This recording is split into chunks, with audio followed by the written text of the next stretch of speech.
Hi guys, welcome back. Welcome everybody. Thank you for all the views on the last video, the carbide catches. I know a lot of people have been making comments and waiting for the second part, the bowl part. Thanks for all the new subscribers as well. Yeah, and thank you for all the new subscribers. I suppose the thing is with bowls, people wait for that because bowls are where you get most of your catches, which we'll talk about, why you get a lot more catches with bowls. Right, I've got a piece of wood here I'm going to use, and I'm going to use a square piece like this because I want to actually show the bits where the tools get the pounding, if you like. Now, I recommend if you're learning to turn, you start with bowls no bigger than this, okay? Tiny little things, because once you've learned to turn these with no catches, moving up to that or big bowls, whatever you want to turn, is a breeze, okay? But you've got to learn to turn and not get catches first. Don't learn to turn and learn not to get catches with a big piece of wood, because catches on those pieces of wood can hurt, okay? Once you know how to not get catches, everything's a breeze. It works from the smallest piece of wood to the biggest piece of wood. It's all about the tool presentation. Right, so I'm going to start off with this piece. Now this is just a bit, I've actually made this square, okay? So I'll just cut that to make it, I want it to be this shape so it can show what it does. Now this is just a piece of, well, I'm starting off here just so you know. This is a 6" by 6", so 6". A lot of people will start with that. A lot of you will buy round blanks. If you like round blanks, buy round blanks. I like square blanks because I like the turning the corners off. Right, I'm going to put it on a worm screw. Now, I don't need that full length, so I have some of these that I make up. They're just little MDF discs. So just get a piece of MDF, pop it on your worm screw. You don't have to make it round, do it square, cut it to round, and then you've got some discs to go on. You can get various thicknesses. So that's enough, that's going to go in that much. That's enough screw for this size of blank. Obviously, if it's a bigger bowl blank, more screw. Now, we always say, tighten. Get it nipped, back it off a couple of turns, go back. That stops it locking on. When it turns to a nice small bowl, you don't want to have to get hold of things to, if you put all your finish on it, you don't want to be getting hold of it with cloths to try and get it off, do you? So, right, tight, that's it, tight, don't over tighten. Very easy to strip the threads in the wood that you've just made with your worm screw. Metal on wood, the wood's going to lose. And then you'll be turning it, it'll be spinning, and you don't want that. It will tighten on its initial first few cuts because this wood's coming on, and that will snug it down just right. Okay, there we go. So let's come on to here. I'm just going to put my tool rest there for the moment. Now, I'm going to start with the same. This is the same 12mm. I haven't changed it. It's the same cutter as we had the other day. Okay. All this. And I'm going to have to put my hat on because I washed my hair this morning. Yeah, you used wash and go and it went. There's a noise in the background here. Just don't worry about it, guys. Stop all the dust getting in me. You know, Michael Wilson said he wants those close-up shots that close-up shots. And also, I think we agreed that you're going to do some cardboard cutouts to send out with the chisels. Yeah, am I right? With all the orders. There's probably millions of people want that. Just don't like to own up to it. There you go. Right now, chatting like that's probably got rid of all the old farts and the miserable ones. Yeah, we want you to just get on with it. Get on with it. Well, we don't. This is a fun channel. We have a bit of fun, and the thing is with wood turning, it's about fun. Okay, it's yes, I do it for a job, but I want the fun in my job, and then that way I don't feel like I'm working. If you're starting this up as a hobby, you're doing it for enjoyment. You're doing it for fun. So you don't have to be serious. You have to be serious about what you're doing. And there's a seriousness, but there's room for fun in it, you know. Every job to be done, there's an element of fun. You find the fun, the job's a game. Come on, who knows what quote that is? Who knows whose quote that is? Come on, you can answer in the comments. Right, okay. Now, you would be told with carbide is we start on centre. Now, first thing I'm going to say, I'm going to have a mouthful of coffee. This really annoys people that I don't get on with it, doesn't it? But if you want to learn, it's a free lesson. Stick around, you might learn something. If you know you don't get no catches, don't have to watch this. Go away, it's nothing for you. You're not going to learn how to make millions of pounds, so don't worry about it. Right, if you can, bring your towel stock up, okay? If it's not going to get in your way, bring it up. Any security you can have, safety comes first, okay? That means if anything happens, see, it's just in play, it can't go anywhere, okay? It's there. Right, now, the thing would be, let's see here, right, with the tool parallel, cutting edge on centre, okay, which is what we will have here. We're on centre, right? That's where you would be told to cut. Tool parallel. Now, never ever put your tool rest across the front here like this with this sort of wood, okay? Because I'll tell you now what will happen if you're coming in flat with this. It is going to hit here, it's going to peel a big chunk off, and that's not going to be very nice for you, okay? And this would be brutal. You imagine you're coming in here with a flat edge and that's pounding down on it. The forces that's going down on this cut, it's just, don't do it. Right, easiest way, if you're going to cut square wood, and it's fun doing it with square or natural edge, you might be doing live edge. This simulates it and helps to get you started on live edge turning. So you'll have all different, you'll have air gaps. So this is our simulating where we'd have a bark edge and we've got air gaps, haven't we? Because here, you know, when we come to here, we've got that much overhang, and when we're here, we've got no overhang. And always get it as close as you can. If you turn it square, get your tool post right on the corner, because that's going to take the most impact from this wood, and that's where you want that to be most supported. And when that's here and it's on top of your tool rest, when it's getting the cuts, there's nowhere for it to go. The wood doesn't have enough leverage to pull you over. The problem with bowls is when you start cutting like this and coming across here, and you've got all this, there's so much leverage there, and until it happens to you and you get the catch, you don't realize how much power there is in this lathe, okay? How much torque there is to pull that tool over, and it happens in an instant. And the slower you're turning, the worse that will be, okay? Slow is not the safest.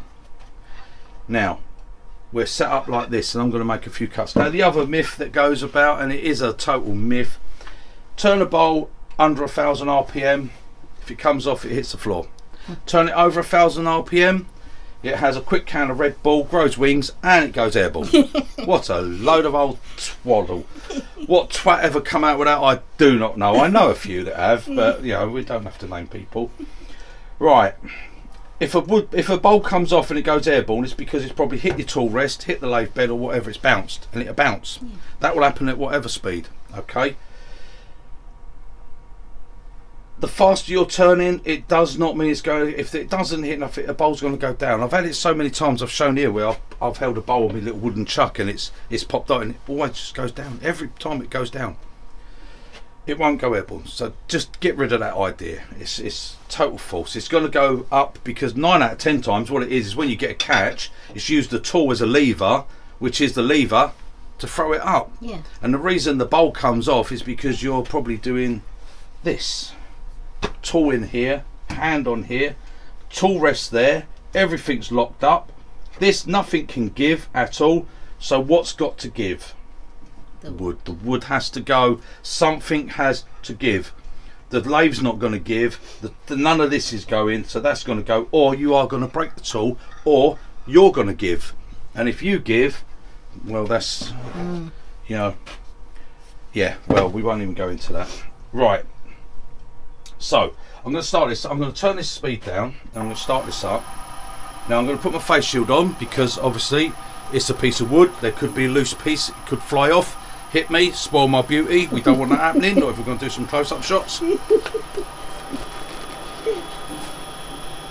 the glasses up. Right, there we go. Okay. Now, I know a lot of people would turn that at that. That's just under 500 RPM. A lot of people have their lathe on their slowest speed, and they would start turning something like that at 500 RPM. That's actually 580. Now let's just see what happens.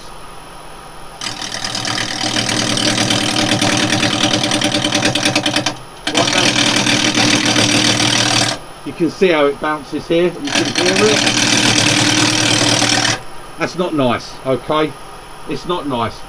Get your speed up. Now here's 1,000.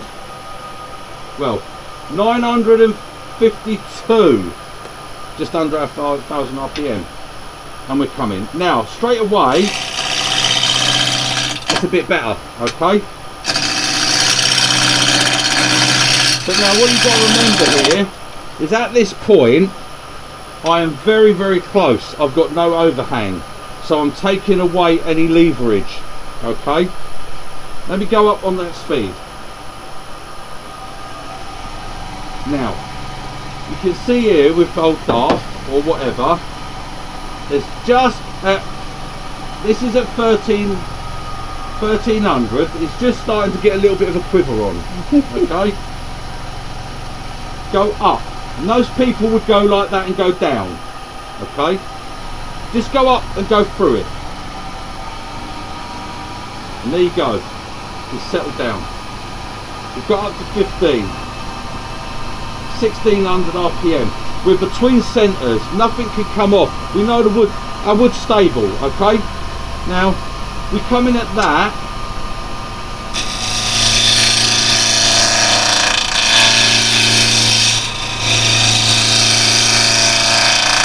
Suddenly everything starts to sound a bit better, okay? But look, this, what we're getting, this finish, this torn, we've torn there, we've torn there, we've torn. Worse here and here because that's our end grain. Our grain's coming across here. This is our end grain. This here is coming onto the side grain, okay? Now, as I said, as that goes down a little bit, this is where you start to get into danger of getting catches. There's chances if you're on, like I said, some people when they think drop the handle, they drop the handle to centre. Now, they'd lower the tool rest to do that, so that now I'm below centre, so if I raise my handle I'd be above centre. That's a big no, because if I cut on centre with my handle down, that is one hell of a catch going to happen, okay? So that's an absolute no. Tool height is very important here. So I come up and go above centre. Now, I'm not massively above. Look, if I put that there, I'm just at the top of that. So I'm about 5 to 6 mil, same as on the spindles, above centre. Then I drop my handle. Now I'm actually coming up quite a bit above centre, okay? Again, tool rest, always as close as you can keep it. As you get a bit more experience, you'll be able to push that a little bit, but new turning, as close as you can have it. As long as it's not touching the wood, everything's fine, okay? So we're going to start up again. Right, we're going to get our speed just a little bit higher. I like it on something like this. Well, I'll turn this a lot faster, but for you, I'm going to say max yourself. Stick to a maximum of around, say, 1800 max. So I'm at 1800, 1782. Right, now, my advice would be never stand here and do any cuts, okay? Best thing is to stand this side, put your tool handle in your left hand, put your right hand just on the tool, drop the handle, and come in here. And now,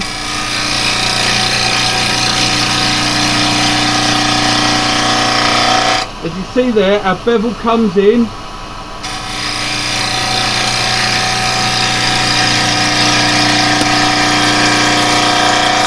It's nice and comfortable. There's no bouncing of the tool. Tool's not bouncing there.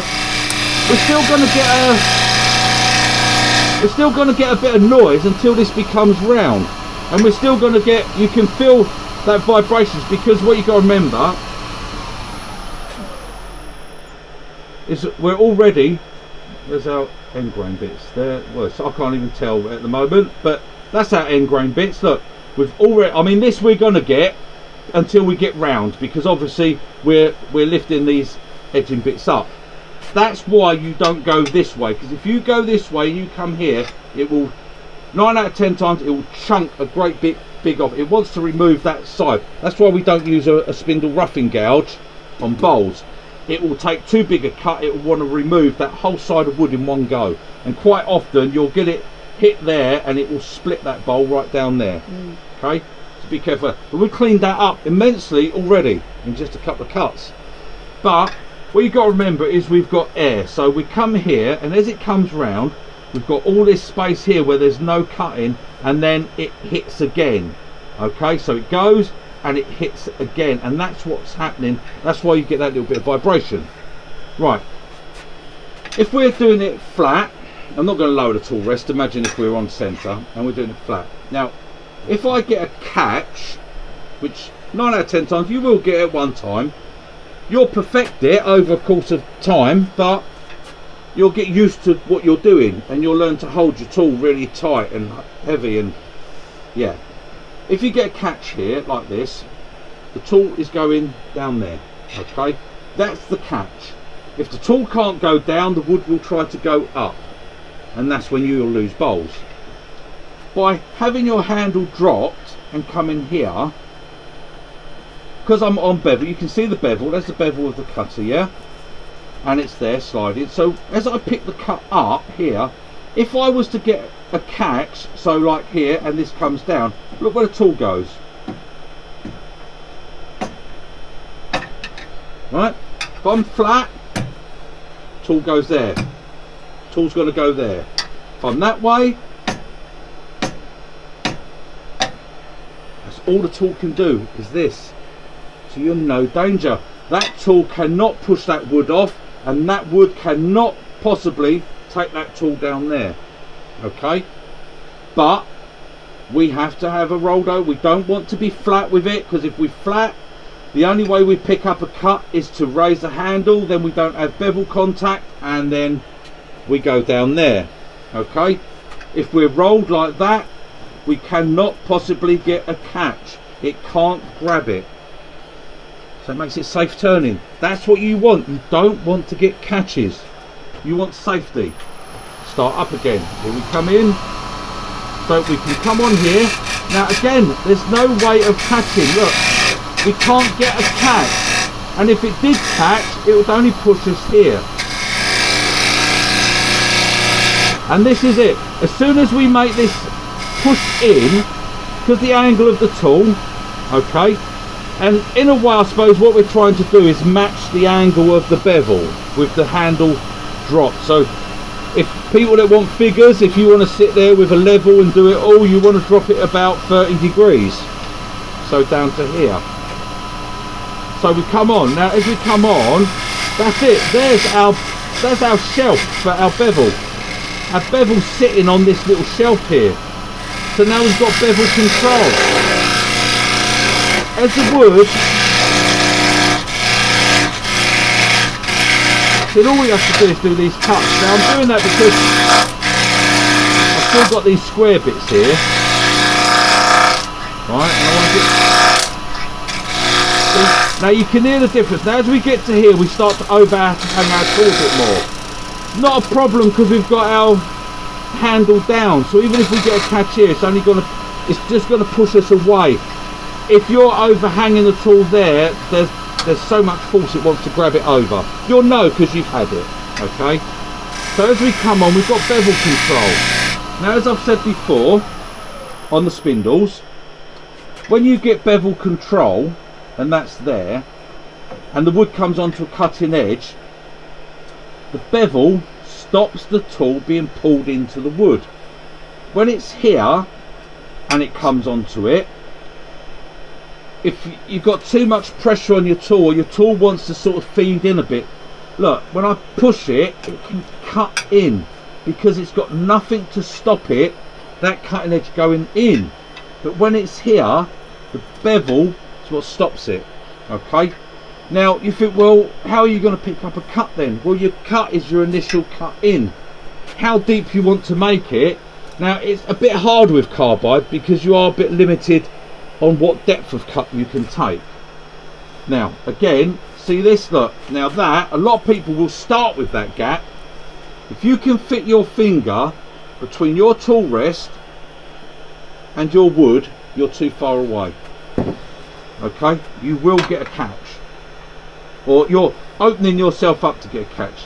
Get here, look, as long as that wood's not touching, be as close as you can. Stop as many times as you need to. I don't tend to stop, okay, I just move it in because you can see the wood, you can see the shadow. If you happen to just touch it and you're gentle with it, you'll just get a little brr, and you just pull it back a bit. Right, start up again. Right, your depth of cut, if you want, you come in here and we just do a little shelf like that, our bevel maintains that cut. So because this is high, everything above this height that you initially went in will be removed, okay? But because we're carbide, and even with traditional tools, we'd be a very deep cut if we kept going up to this point. So just get rid of some of this.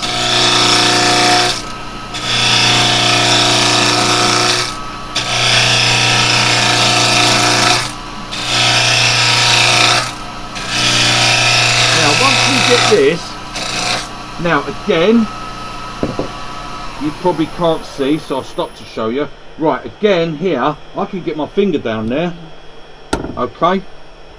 Now you can see the difference. We've got the end grain here and we're cleaning it up, and there, here on the side we've got a lovely finish, okay? And these are just rough cuts we're doing, we're not even round yet, and you'll never get that nice and clean until you get this all smooth, because what's happening is you've got the hard side grain, you've got the air, the gap, and you've got the slightly softer, which would be your face work, you know, where you're on the side of the grain's going up there. So here we've got it's a little bit softer than it is here on the end grain, so we're getting that is bouncing us, and then we've got an air gap, and then we've got a soft wood, and then we've got an air gap, and then we've got a hardwood. So you will not get rid of all that tear out until you get that nice and smooth, okay?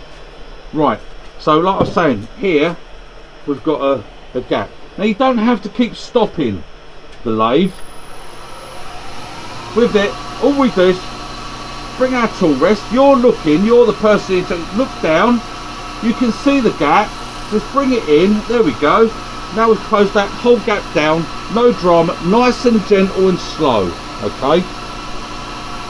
And then as we start to get this, where we had it, the square, and we've still got some of these corners sticking up, like this, but we are getting it to more to one level now, if you like. We ain't got a big bit jutting up here, so we're coming in here and there's this step up like we had when we had the wings. We've taken them off, okay?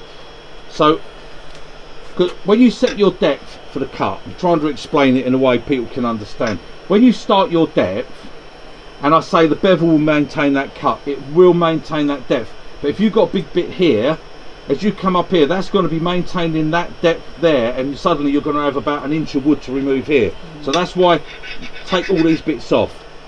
As you get down to everything being the same size, then when you start your cut and you come in, now if we start that with that much depth, the bevel, and this is where I said the bevel controls the cut. The bevel's sitting on this here, and everything above that will disappear.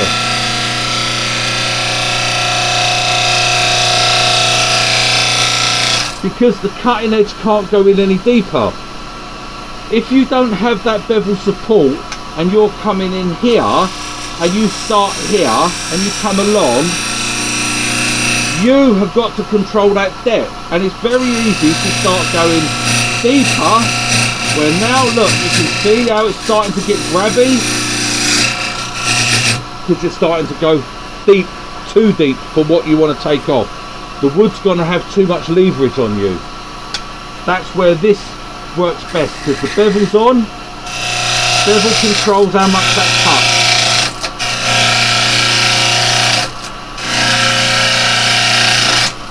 Right, when you come on, now it doesn't matter how hard I would to push that tool against that. If that bevel's in contact, I can't take any more wood than that. The only thing is that will happen. If you're pushing too hard, you'll lose your cut and you'll jump forward, and that's what happens. Just get your bevel in, start, come along, maintain your cut. Let it take its time.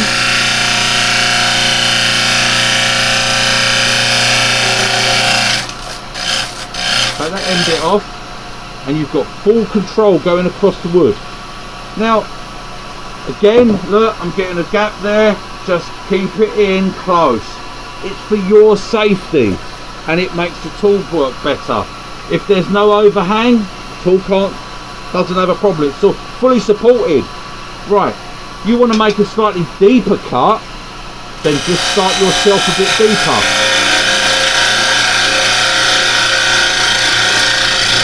Obviously, if you're going deeper, there's more pressure. Hold your tool just a little bit firmer. Not holding it firm, push it down on the tool rest a little bit harder. Right, and we just follow the cut. And the bevel will always control, and it cannot catch, because if the bevel's on the wood, people don't realise how important the bevel is. The bevel is so important. Without a bevel, our wood turning would be terrible. Keep that bevel on. Now, when I said the other day, we don't push into wood, and we don't. We start a cut and we follow, and we remove the wood and we follow the shape as the wood's removing. We don't push in. Now, this is where push cuts can be a problem, because when you tend to push cut more with traditional tools, but people don't realise you do it with carbide as well, when you come on and you're doing a push cut, you tend to be pushing in to go along, and that would normally be done on centre as well. We're above centre. If you're on centre, you tend to be pushing the bevel on. Well, that's all right, but like I said, here we've got end grain, and here we've got side grain, the softer, and then end grain. And what's going to happen is that will cause a bit of bounce, and if you're pushing on, it will accentuate the bounce, the push, and you'll always end up getting torn grain. Okay, you won't get a perfect finish. To get a good finish, you must have no bounce whatsoever. Bounce, vibration, chatter, whatever you want to call it, it's all the same thing. Okay, it is the different hardnesses of the wood which are affecting the cutter, or the cutting edge, or your bevel, as I should say, because your bevel's on there and the bevel's going to bounce. So to take that out is where we have the benefit, because a push cut is done more with your tool on a vertical or a flat like this, yeah, not vertical, or horizontal like this, yeah. And for push cutting, that's when we will end up with our bounce. It's good for removing wood. You can remove the wood nice, you can get bevel control, it's very good. But when you come to finished cuts, you don't really want push cuts.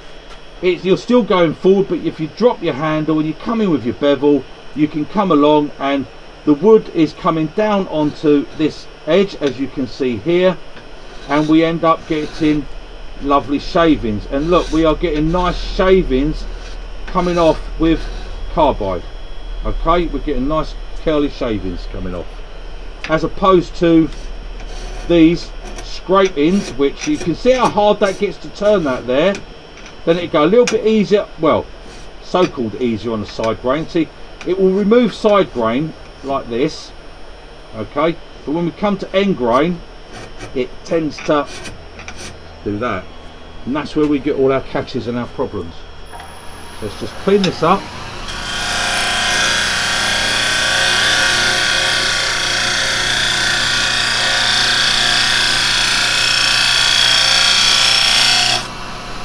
Right, there we go. I'm not going for a finished piece here. You can see we've got no tear out on our end grain there, no tear out on our end grain there. Okay, so that's that would be nice. You do a couple of more finished cuts. I'm not going into doing that at the moment. I'm just showing you how to use a bevel. I've got videos on doing a nice shear cut to get a nice finish on that. That would be okay then to start sanding once you've done your finish. Right, what I'm going to do, I'm going to very quickly put a foot on the bottom of this, get it turned around so I can hold it in a chuck, and I'll bring you back when it's in a chuck. Right, okay guys, I've got this mounted on. Now I did want to make a quick on some of what I noticed on the last video. Sometimes as Lisa zooms out a bit, it goes a bit yellow, or it goes. It's the camera I'm using. Okay, where's my phone? I've always said I film on a phone, and it focuses on me as live, or it will focus, if I'm not there, it will focus on the closest thing, and it focuses in on that. So that's the focusing. And the lighting in here, I've said before, this is a workshop. I have all these lights, I've got a lot of lights up on the roof. It's not the best lighting for filming, but this is not a studio, this is my workshop, and it's for working in.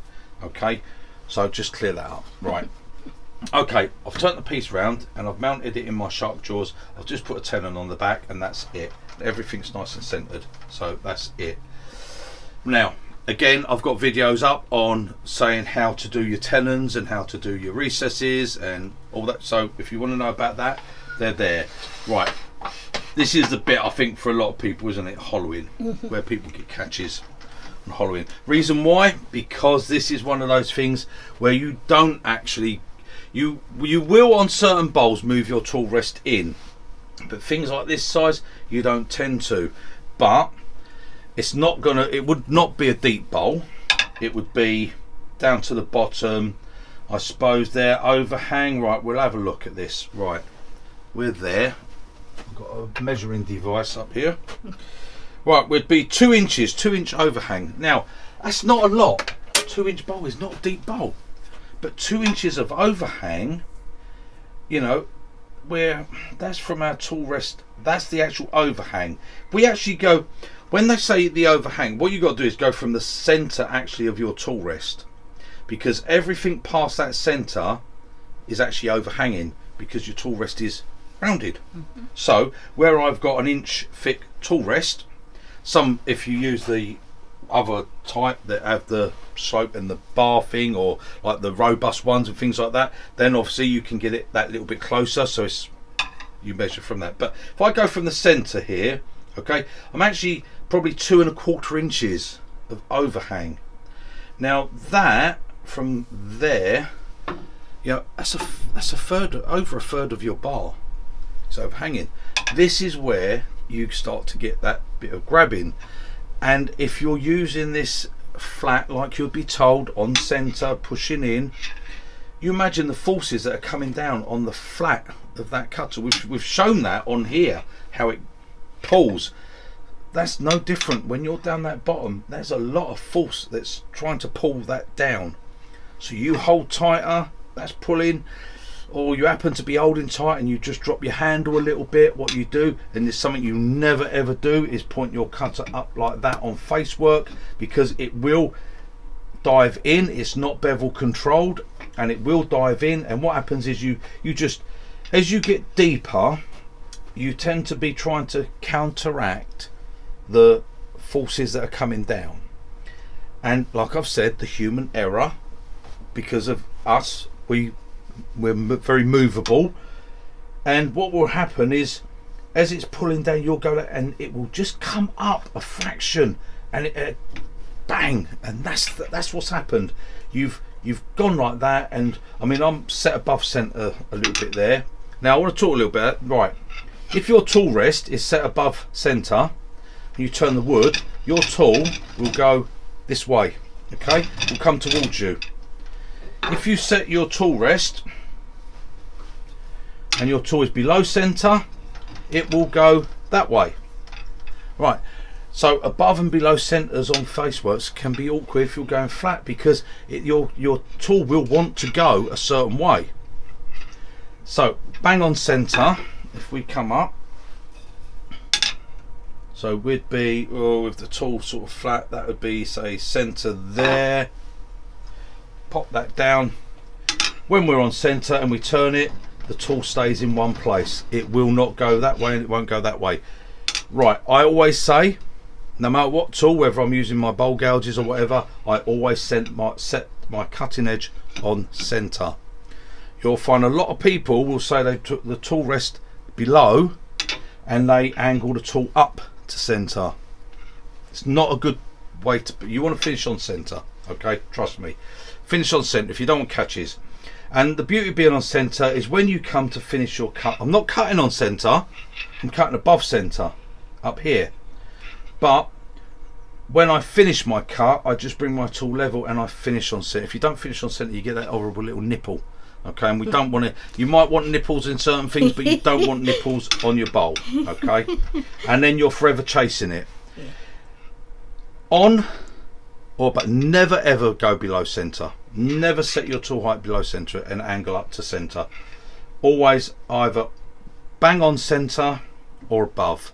You can always come down with a tool, you can always come down to centre there, but you never want to go up to centre, because when you go up to centre you've got a cutting edge that is, the second it's unsupported, will do that, and do that it does very quickly, and bang, that's your nasty catches.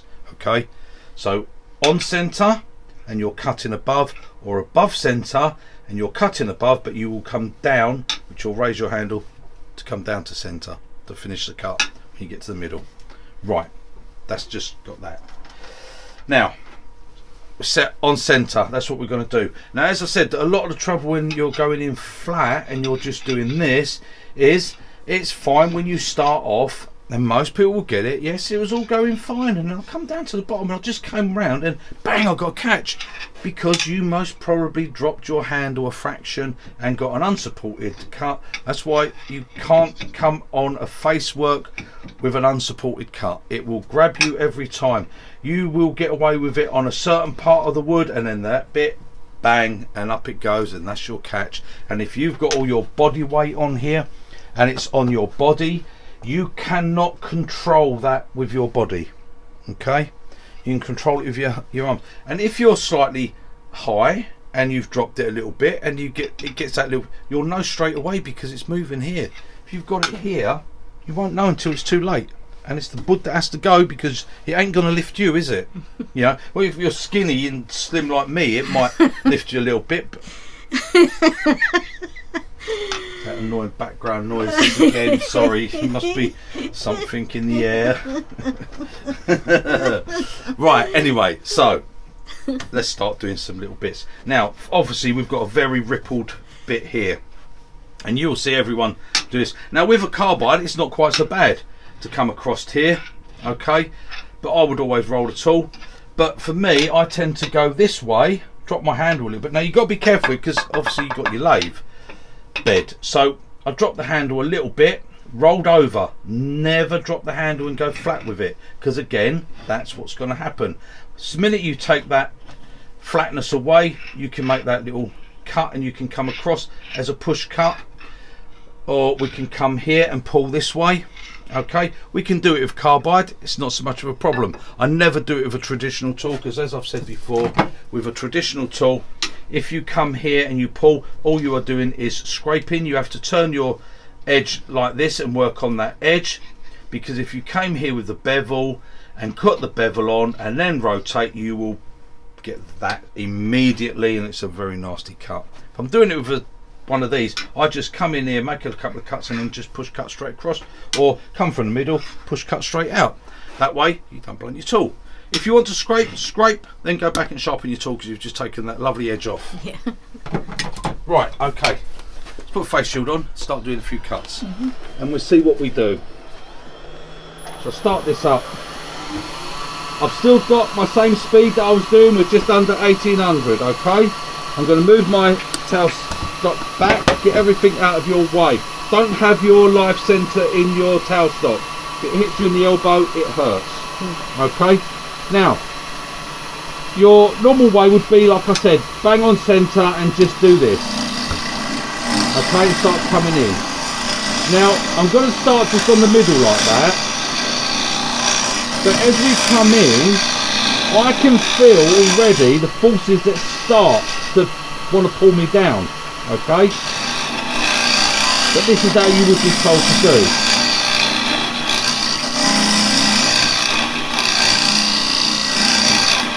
Right, so I'm going to just do a little bit. I'm not going for a full depth because you won't see the cups when we're in. But look, can you see this? We're getting the tear out already here, okay, and here. That's our end grain. This is our side grain, and we're getting the tear out because all we're doing is doing a scraping. It's okay if you're not worried about dulling your scrape, because this is going to dull your tips very quickly, okay? Now carbide cutters, especially mine, they're very sharp, and they will cut and give you a little bit of a shave in, but you're going to dull it very quick, okay? So how would I approach this? Right, tool on center, as I said, I like it on center. Come in, okay, clean up cut first. So my tool, now the beauty of a carbide, because it's a round, we can get the bevel contact where our push would be here. We can actually put our handle this side and still come across with bevel contact, and we're doing this cut, but we're just doing it this way because it's a round cutter, so it works. So we can come in here, and because our handle's down, we can have bevel contact, so our bevel's in, and we're cutting above centre. Now as we come to this middle, what we would do is we would just raise our handle and come in and come to centre if it was still there, okay? One more cut. I've already taken that out, and as you'll see, we've cleaned up there, and we haven't got any tear out because we haven't just dragged back, okay? If we was to just do it like this and drag backwards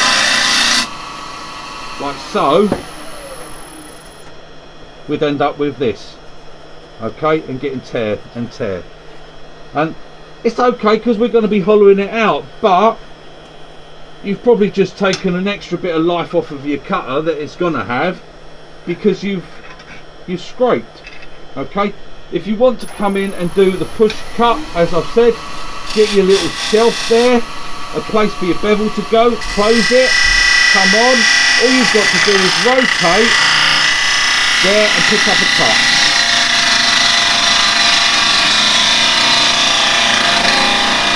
If you rotate and pick up that cut, we're getting a little bit of bounce there on that end grain, just there. There's that little bit of bounce, so just come back, take it again, and there we go, we clean it up. And now we've got rid of all that tear out, and we've got no tear out on there, okay? Not that it matters, because like I said, we're hollowing it out. So now we want to hollow. As I said, you can come in and hog it away, not a problem, but for me it's just slightly rolled. I'll come in here,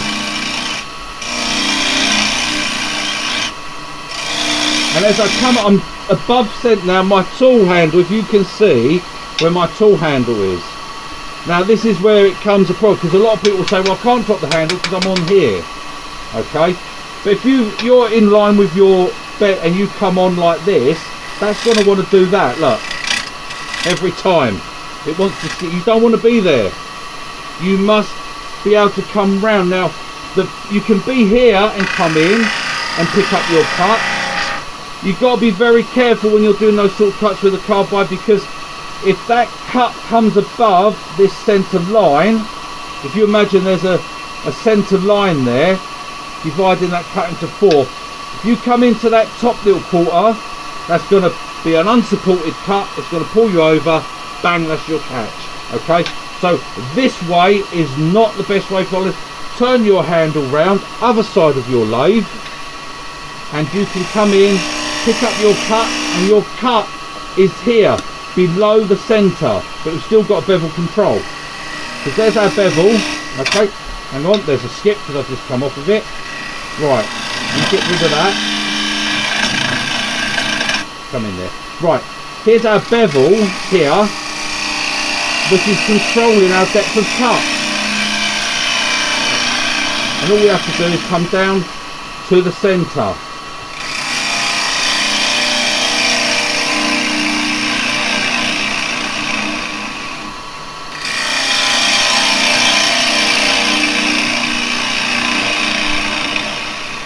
Okay, and as we get deeper, when we're coming down to get our deeper cuts, then we can start to come in and use our bevel.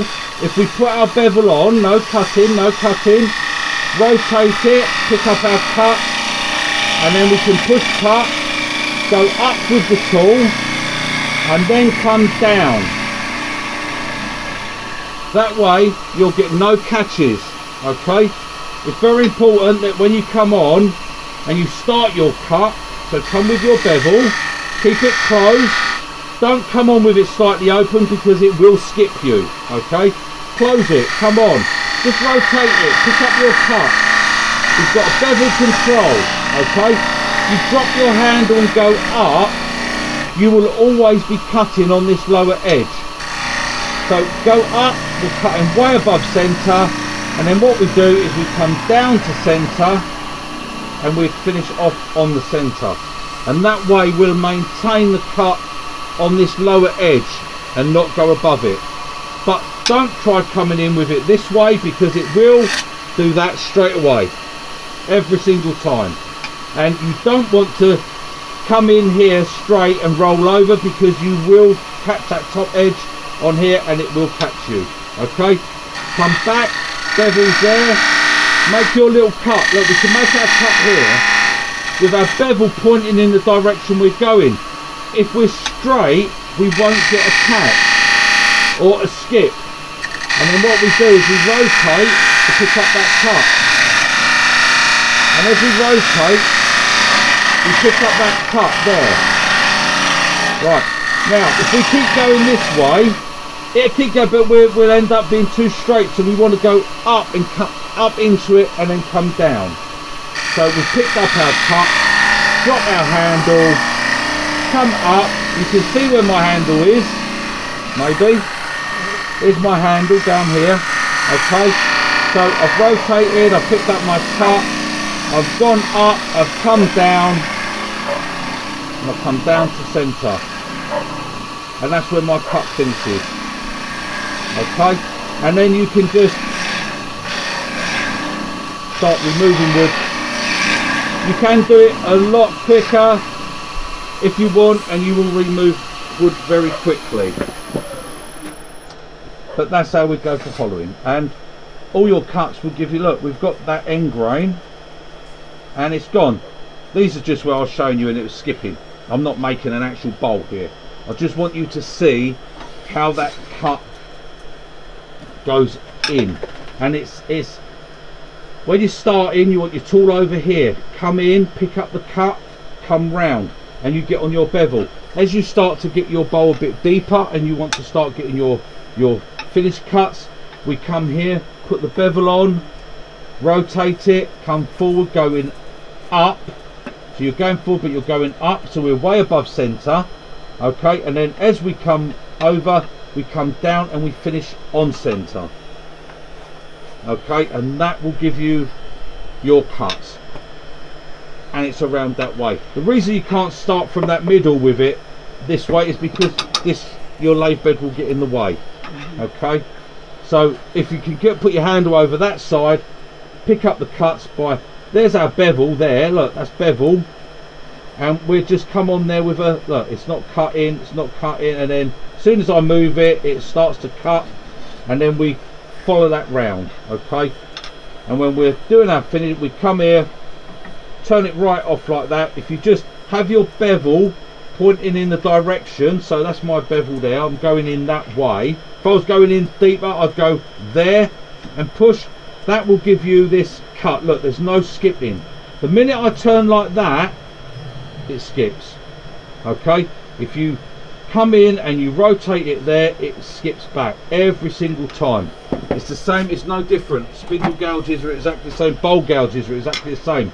If you come in with it there, it's just, it naturally wants to go that way. Okay, so you close it completely, you come in with your direction, which is there, it can't go anywhere, you rotate and then you go in and you remove your wood. Okay, and put nice spirals in like I've just done there if you turn it back in.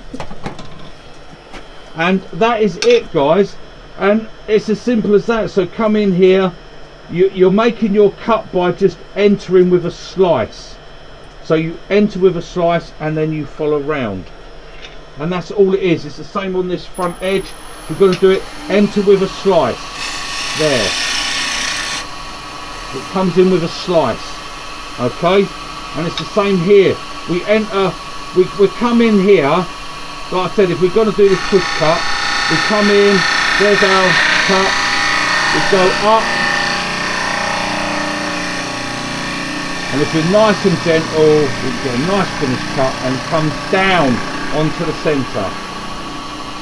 So as we come down, we're slicing into that end grain that's going, we're cutting into it and slicing in, okay? And when you're coming from that side, like I said, you just come this way and we come in. The angle there is the same as your bevel. And we come in here and we come around and we do exactly the same. We follow it round. As we, sorry, that was me, I've come off a bit. Let me get back to there. As we come round to the bottom bit, we've got to change our angle and bring our handle round so we can finish the cut to the middle. So when you start the cut, you'll start over here, but when you finish the cut, your handle's over here. That's how much travel you need. So that's why it's not good if you put your lathe up against the wall, because you'll always be starting your cuts here, and that is always in line for a skip. Okay. And with hollowing bowls, I've always said that hollowing bowls, one of the best tools for it, we go into the carbide, is the SCH3 or 2 or 1, whatever, any of the SCH range. With these, you haven't got to worry. You just set it on centre. Now we're slightly, see, look, see how I'm slightly above centre? As soon as I touch, it goes there. It's above centre. Right, we must have it on centre. So, tiniest little bit. Right, we've got the tiniest little jump on that. It's very, very minute. There, we go there. I wouldn't worry, I'll just raise my handle a little bit, but there we go. Now it sits nice, okay? Right, and with this, all we do is we come in here. Handle's got to be right over here. We've got a very look, the bevel on this is literally, I think it's 5-degree bevel, okay? It's between sort of 5 and 10 degrees, it's very steep. Or if you went on Woodturning, that would be probably a 90. But not 90, 90 would be straight, sorry, an 80. That'd be about an 80 or an 85. Right, cutter's already set. So all we do is we come in, pick up our cut. All we want is pressure down. We don't hold the handle, just put pressure down on it. Don't hold the bar, pressure down.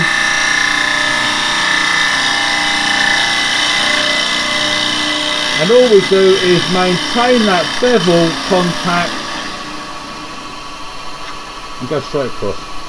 And that gives us a beautiful finish and a beautiful cut. The one thing we never do with this tool is we never use it like this, which is so many people do. They have this thing that this tool is used like that because it's got a cutting edge and because it's raised, it's cut. Oh, it must be cutting. Well, you just see that, how much dust, you just see how much dust it produces, okay? As opposed to, if you want to come out with it, you can come out and put the bevel on. You've got to get the bevel. But as I said before, that way is not the best way to do a cut, because our straws are going here. We've already taken the middle out, so we're actually cutting into end grain. Okay, because we've taken the middle out. All this here at 2 positions on this is end grain. And end grain, we want to cut it that way, not that way. So as long as we come in here, now this is where it can get awkward because you must be on this bevel. That's the bevel there, okay? So you must have the tool far enough over. We come in, downward pressure on the tool. You can see we start getting shavings and not dust.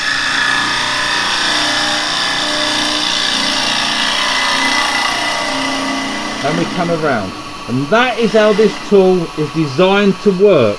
Okay, I designed it, I make it, and that's how it's meant to be used. It is never ever to be used that way. You do it, you'll get catches, you'll get screeching, you'll get grabbing. Try doing that at the bottom of a 5-inch bowl and you're going to be having all that. Use it how it's meant to be used.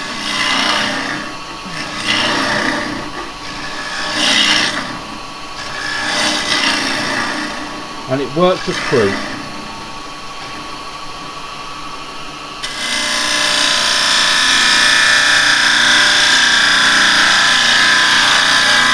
We can go up by dropping our handle and come down to middle.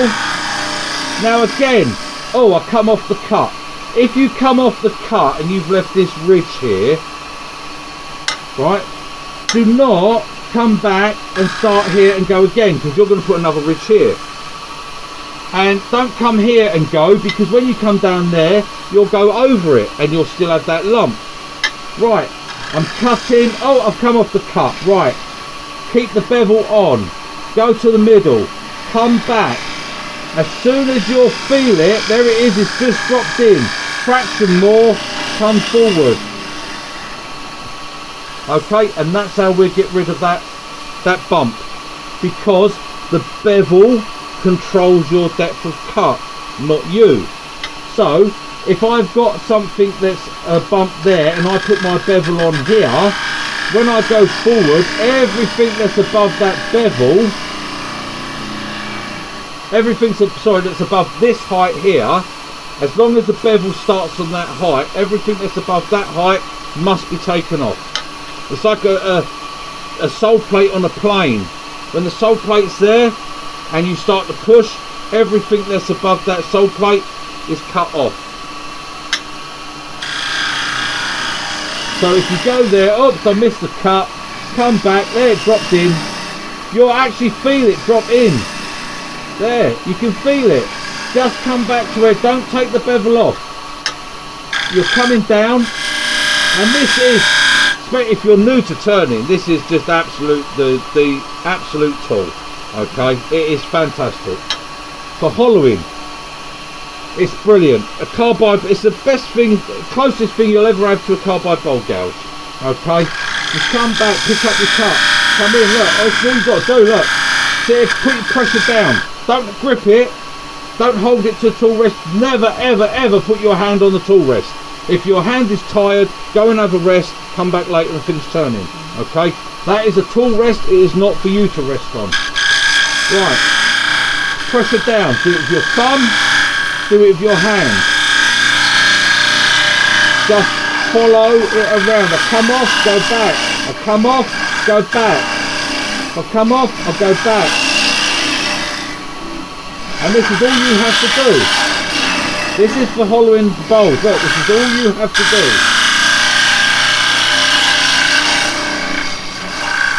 There's no catching, you can't get a catch.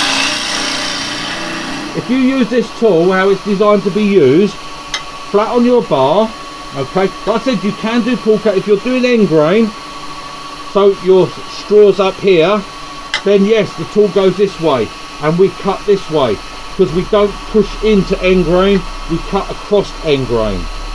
Same here, we don't push into end grain, we cut across it.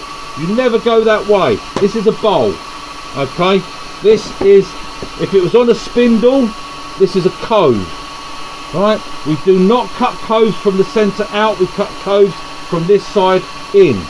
But with the magic iron, I still don't know how the bloody hell it does it. But with this, when you cut this side, it automatically, that side gets cut. I don't know, I've never worked out how that works, but there you go, that's the magics of, there's some things you're not meant to understand. So, if this was on a spindle, I would come in here, and I would cut down to my middle.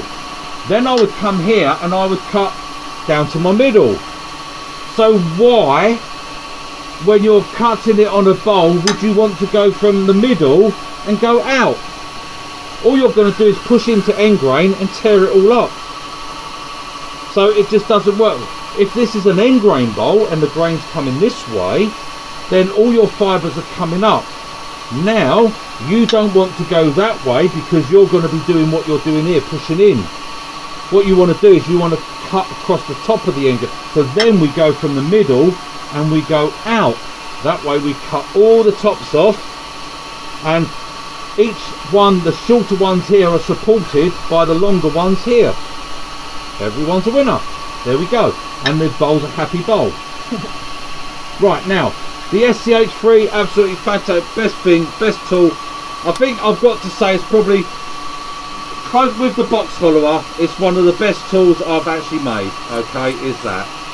And if you like to have that bit, if you're into your traditional tools and you want a little bit more, you control the cut, then you go to this one, which is on the round bar, the AU hollower. Again, never for that. Okay, we pick up the cut the same, we control it. So now, because this is on the round bar, we have the benefit that we control it. It's exactly the same. On the SCH3, it's set there. Okay, so that would be the SCH3. And it's set there, and we do exactly the same. Right, the beauty of this one is we have the ability to actually adjust it slightly. So I can come round and I can turn it off a bit and get a really fine cut in there, because I want it a little bit turned off. But what I can do is when I come in, is I can pick my cut up and I can actually go more aggressive. And I can come round so I can get a deeper cut. Now when I come onto this bottom, getting that deeper cut, I can virtually open it up. I'm trying not to go through the bottom, so I'm not doing it too deep. I'm not silly. I'm all right, okay? Now, when I come onto the bottom, I can open this up because what I've got here, let me take this off. I've got, like I said, on the grain here, look, if we use these lines on it, okay, I've got my grain going this way. So, when I come here, I can open this up because what's happening, this is my cutting edge here, and it's sticking up, and these, what they would be your grain cut, your straws coming across, are coming down onto that, and they're being cut like that. Okay, so the same with your bowl gouge. When you come round, you close your flute a bit here, because what you want to do here is you want to slice all these straws going across here like this, these lines. You want to slice them off there, okay, because they're sticking out like this. Slice all the tops off, and then as you come down to here, you don't want to be with it fully closed like this. You don't want to be pushing it, because then you're pushing into the end grain, and then it's starting to scrape on here because it's coming down. So that's where we open our flute and we come across, and we can open it up, and they're cutting across there. So that's, this one will set you up a little bit more. This one is a carbide bowl gouge. End of. Don't care what anyone says. Okay, this one is a carbide bowl gouge. It works exactly the same as a bowl gouge. Okay, so I'll come in, pick up my cut, just put my thumb, that's just how I turn, that's my thing. Right, pick up my cut, I come in, I follow around nice and high, handles down low. As I come round here, I don't hit my lathe bed because I don't stay low. My handle comes up, I rotate, and I open my cutter, or would be my flute, okay, if it's a bowl gouge.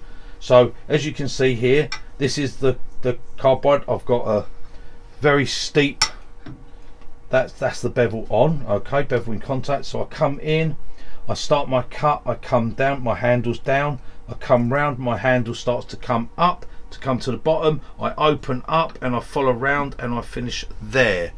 This is why you cannot have tools on your body, because if you're doing this one, you'll never make a cut with this anyway, because if you do this, your cut is never going to go on, so your people will turn and do that. Well, stupid is as stupid does, you know. There you go. Right, handle, arm out. You know, we have this ability to stretch and pull back like this. So arms outstretched, pick up the cut. As we come round, we pull back, we raise, we turn, we open, and we finish on centre. That's no different to if we're using a bowl gouge. Okay, we do exactly the same. If you're going to do this and start here, and people do, they put it on their body, they'll have this here, and they get away with it, but not every time. You'll ride the bevel here and you'll pick up the cut and you'll push it through and you'll push like that. Yeah, but when you're new to turning, and even a lot of people that have been turning a long time, they just get it very slightly wrong, and bang, unsupported, in it goes, bang, there you go, bye bye bowl. Okay, right, arm, stick your arm over there. There's your bevel there, come on, got your bevel, pick up your cut, start coming in, we're following it round, we're slicing off all the ends are there. As we get down to here, our handle comes up, our flute opens. Now, because obviously it's going down, so it's not going to catch, no wings to catch, because all this wood's gone, and we're slicing, we come along, open our flute, and we finish on the centre.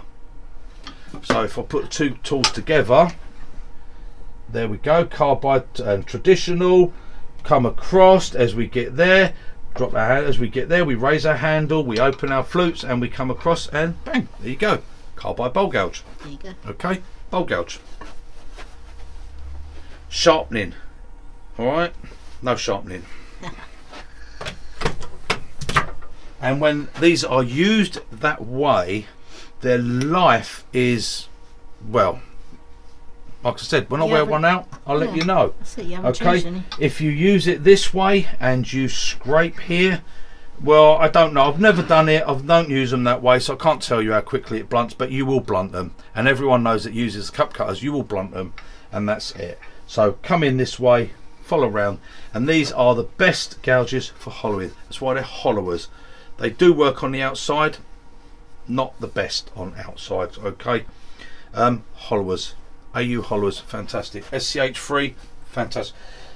That one, if you're into doing your rolling and you like your if you've got traditional tools but you'd like a carbide one to do this, there you go, that's the tool. If you're new to turning and you want a bit of help with it, SCH3, it's there. It finishes as it comes round. No, it's not opening the flute up, and you don't really want to start. The trouble is you can roll it back, and when you get used to using it, it won't be a problem. I could do it no problem, okay, but the thing you've got, there's your height there, and that's on centre, that cutting edge. When you roll it, because we've got a corner here, as you'll roll it, what will happen is your cutting edge will rise.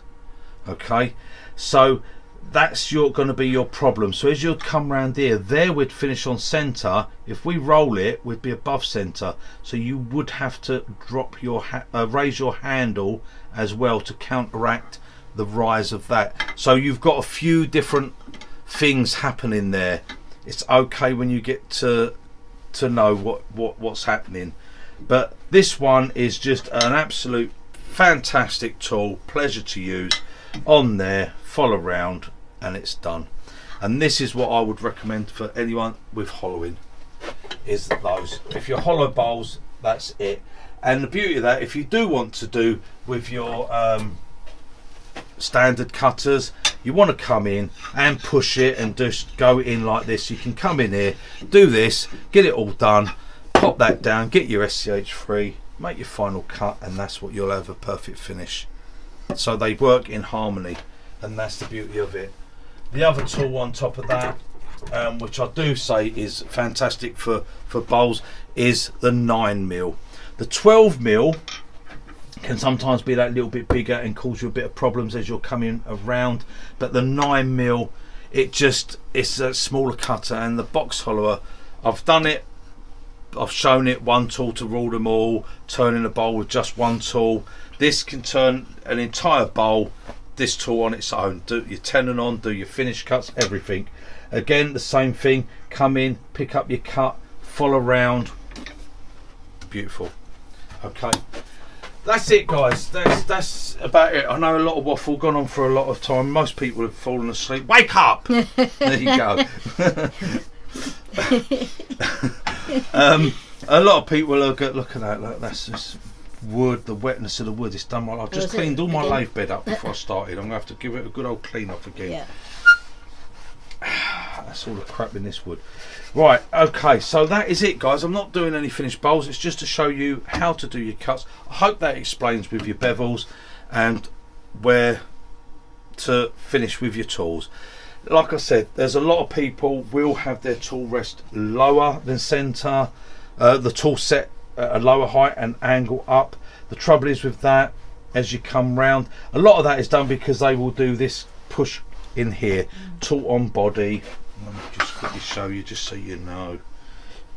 So it's because with a bowl gouge, and it's with bowl gouges, it's not with carbide because no one knows they can do all this stuff with carbide. They come in here and the handle's down because they're on the bevel here and they're picking up a cut here, okay, and they're following it round like so, and then they're coming round to that, and because of the height they'll have it down. They can have it below and angle up because they're working from here on their body and they're using this part of the bevel. You lower your wings and it's okay, but like I said, for new turners you'll get down here and you'll get that slight movement and bang, you're in for a big catch. Okay, it's the same as when you pull across. You'll pull across, that's okay until that wing hits that side, and again it's an unsupported cut, and that's what happens. Okay, easiest way is be dead on center, pick your cut up, put your bevel in line, push in, there's your little shelf, rotate, it's just a twist of the wrist. You can't do all this if it's on your body. Push in, twist your wrist, there's your cut. What we're doing is we're following it around. We've got the bevel, the front bevel coming round, we're cutting on this lower part here, shavings are flying off. You come round, get to here, right, open your flute and just come in and finish bang on centre, and you'll have catch free turning. Like I said, you can do it this way, you will end up getting catches at times. If you want catch free turning, then that's what it be. If you practice it and you do that way enough times, of course anything you do over and over again, you will learn eventually, whether it's a right or a wrong way, you'll learn how to do it. Yeah. And you'll manage with it, but you will get catches. If you turn the other way, you'll never get a catch. And when you're not getting catches and you get confident and you know you're not getting catches, the way I turn, I know I'm not going to get a catch, so I don't even have to think about it. I just come in and dump. Then you can concentrate on what you're making. You can't concentrate on what you're making and what you want to do if you're always worrying that you might get a catch. Catch free, you don't want to be worrying. If your first thought is I'll do it like, because if I get a catch, there's your thing. Why are you thinking you're going to get a catch? If I get a catch, I won't get a catch. I'm not going to get a catch because I'm not going to do anything stupid. I say it all the time.